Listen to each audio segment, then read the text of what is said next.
Namaku Ratna. Aku menikah 2 tahun lalu dengan seorang pria bernama Arif. Di mataku, Arif adalah lelaki yang sabar, penuh kasih, dan selalu membuatku merasa aman. Setidaknya itu yang kupikirkan di awal. Setelah menikah, kami tinggal di rumah orang tuanya. Aku sempat ragu, tapi Arif bilang, "Sabar ya, kita tinggal dulu sama ibu. Nanti kalau ada rezeki, kita pindah." Aku mengangguk. Aku mencoba percaya. Tapi ternyata tinggal serumah dengan mertua bukan perkara mudah. Hari-hari pertama, aku berusaha sekuat tenaga. Aku masak, aku bersih-bersih, aku berbakti. Tapi entah kenapa, apapun yang kulakukan selalu salah di mata ibu mertua.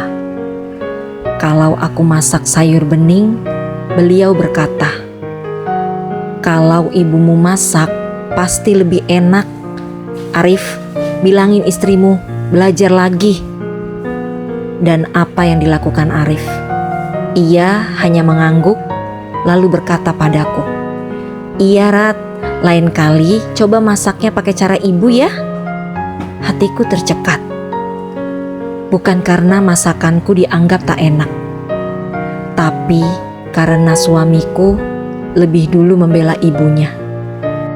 Hari demi hari, luka kecil itu menumpuk. Aku ingin bicara dengan Arif, tapi setiap kali kubuka mulut, jawabannya sama. "Ratna, itu kan ibu. Dia sudah melahirkan dan membesarkan aku. Kita harus hormat." Tentu aku tahu, aku pun sayang pada ibu mertua.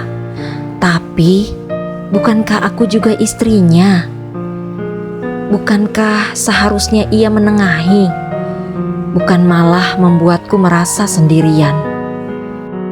Suatu hari, aku ingin membeli gorden baru untuk kamar. Aku ingin sedikit suasana berbeda. Tapi ibu mertua langsung menolak.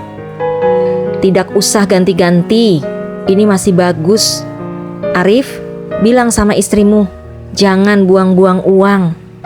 Dan Arif lagi-lagi berkata, "Ya sudah Rat, nurut aja, ibu benar." Aku menarik napas panjang. Kekecewaan itu menumpuk seperti batu di dadaku. Sampai akhirnya suatu malam aku tak tahan lagi. Aku menatap Arif dan berkata, "Mas, aku capek. Aku merasa semua yang kulakukan salah. Aku merasa kamu lebih sayang sama ibu daripada sama aku." Arif menatapku, lalu menjawab, "Kamu jangan cemburu sama ibu. Dia orang tuaku. Wajar kalau aku nurut sama dia." Aku tercekat. "Cemburu? Jadi, menurutmu aku cemburu pada ibumu?" Tanyaku dengan suara bergetar. Arif menjawab singkat, "Iya, karena kamu sering mengeluh. Harusnya kamu bisa lebih sabar." Malam itu, aku menangis tanpa suara. Rasanya seperti menikah, tapi tetap sendirian. Waktu berlalu. Aku hamil anak pertama. Kupikir keadaan akan berubah.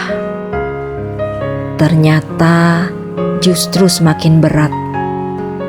Setiap makanan yang kumakan, ibu mertua selalu komentar, "Jangan makan itu, bahaya buat bayi. Ratna ini gak ngerti apa-apa.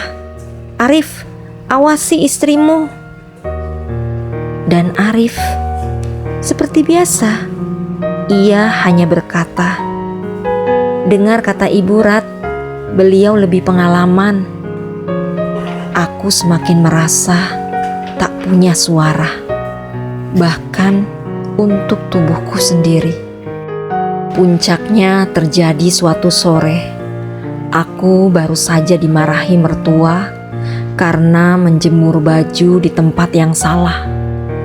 Aku masuk kamar, menangis dan berkata pada Arif, "Mas, aku gak kuat lagi. Aku ingin kita punya rumah sendiri. Aku ingin hidup tenang, tanpa merasa selalu salah." Namun Arif menjawab dengan wajah dingin, "Ratna, kamu jangan egois. Ibu sudah tua. Kalau kamu terus memaksa pisah rumah, berarti kamu gak sayang sama aku dan keluargaku." Aku terdiam. Kata-kata itu seperti pisau menancap di dadaku. Aku egois.